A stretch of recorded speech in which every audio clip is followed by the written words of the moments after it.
Good morning students, welcome to my channel dreams make real. बच्चों, my name is Deepali and in this worksheet we will solve your 7th class English worksheet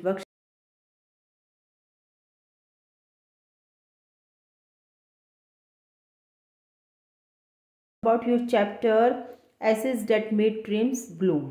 तो बच्चों, इस chapter के बारे में, इस lesson के बारे में हमने लास्ट वर्कशीट में भी पढ़ा था और इस वर्कशीट में भी हम आगे इसी चैप्टर को कंटिन्यू करेंगे। लेकिन उससे पहले हम लोग एक फन फैक्ट जान लेते हैं। Do you know that Japan is made up of 6,852 island. क्या आप जानते हैं कि जापान में कितने आइलैंड हैं? 6,852 island.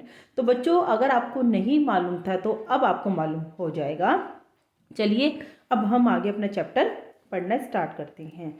One day the dog came running to him. तो बच्चों, हमने लास्ट वर्कशीट में पढ़ा था कि किस तरह से एक ओल्ड कपल था, फार्मर था वो ओल्ड मैन, और उसने अपने घर में एक पैट डॉग पाला हुआ था। तो दोनों के बीच में काफ़ी अटैचमेंट था। तो हम आगे पढ़ लेते हैं। तो one day the dog came running to him. एक दिन कुत्ता भागा भागा उसके पास आया, ओल्ड मैन के पास, putting his paws against his legs and motioning with his head to some spot behind. और उसने अपना पंजा, पो का मतलब होता है बच्चों पंजा, और उसने अपना पंजा उसके पैरों में फंसाया और उसने अपना सिर हिलाया। ऐसा लग रहा था जैसे कि वो किसी स्पॉट की तरफ इशारा कर रहा है, कहीं जाना चाहता है वो। The old man at first thought his pet was only playing and did not mind. सबसे शुरुआत में तो बूढ़े आदमी ने सोचा कि उसका जो पालतू कुत्ता है वो केवल खेल रहा है और उसने उसकी तरफ ज़्यादा ध्यान नहीं दिया। But the dog kept on whining and running to and fro for some minute. लेकिन कुत्ता कुछ देर तक इसी तरह की हरकतें करता रहा। Then the old man followed the dog a few hours to a place where the animal began a lovely scratching. तो फिर उस बूढ़े आदमी ने उस कुत्ते का पीछा करा कुछ दूरी तक,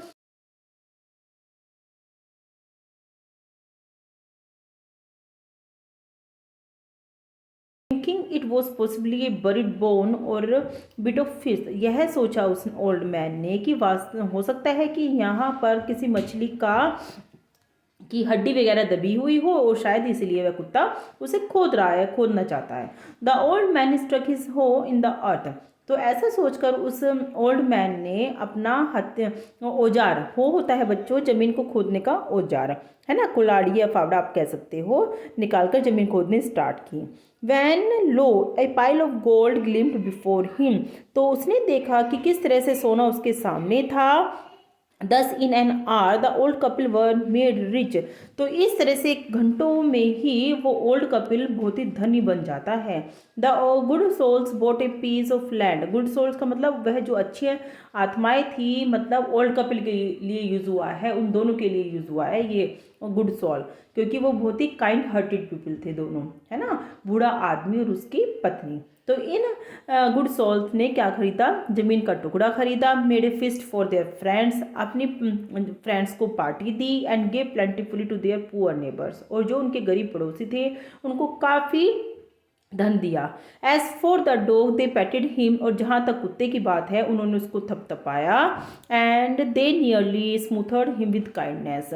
और उसने उसके प्रति और भी अधिक लव एंड अटेंशन उसको दिया। वैसे तो वो देते ही थे लव एंड अटेंशन, केयर उसकी तरफ, लेकिन उसके बाद तो बच्चों आपको पता ही है, किसी को अगर किसी चीज़ की ज़रूरत होती है और वो उसके थ्रू मिल जाती है तो वो और प्यार बढ़ जाता है। तो बच्चों, अब हम इस पैसेज के बाद अपने आंसर की तरफ चलते हैं। चलिए, match the following words with their meaning. हमें कुछ वर्ड्स दिए गए हैं जिसके मीनिंग हमें मैच करने हैं। पो का मतलब होता है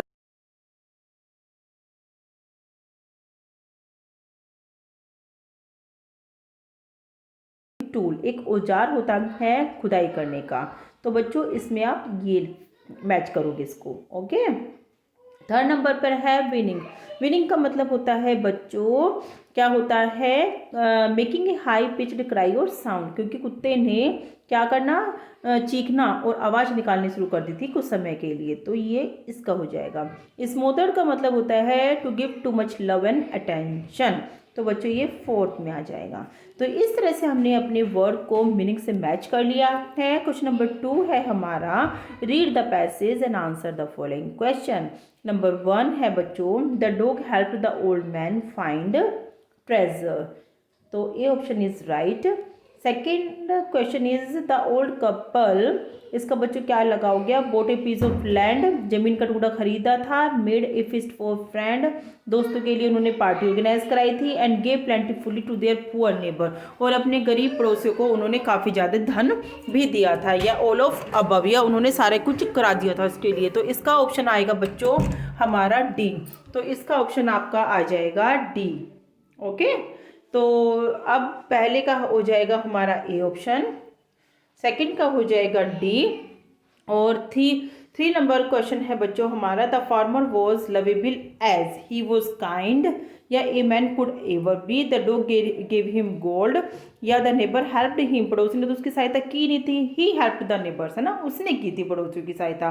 तो फार्मर कैसा था, काइंड था, ही वॉज काइंड।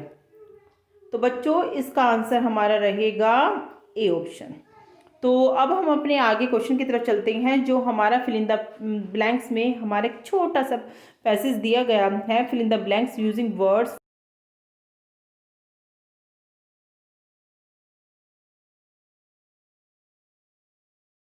बता देती हूँ कि इसके सही ऑप्शन क्या रहेंगे। One day the dog kept on running, first में बच्चों आपका आएगा रनिंग, तो फर्स्ट में आप लोग भर लेंगे रनिंग, यहाँ पर आप लोग रनिंग लिखेंगे। To the old man putting his paw, पंजा, सेकंड में आपका पो आ जाएगा। थर्ड में against his leg and, third में आएगा आपका मोशनिंग। आप लोग बच्चों ऊपर से स्पेलिंग देख लेना, क्योंकि यहाँ पर इतना स्पेस नहीं होता। With his head towards a sport, SPOT। Fifth number पे आएगा behind him when the old man dug, fifth number पे आएगा बच्चों हमारा डग, खुदाई की, द स्पॉट, जब उसने स्पॉट की खुदाई की, स्थान की, तो he found a pile of gold, pile of gold, तो उसे वहां पर सोना मिला था।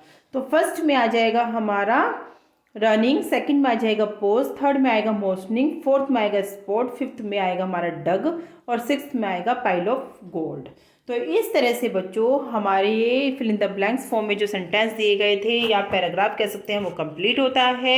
और बच्चों आज की हमारी वर्कशीट आपको अच्छे से समझ में आई होगी, तो आप वीडियो को लाइक और चैनल को सब्सक्राइब जरूर करना और बेल आइकन भी हिट करना। Thank you.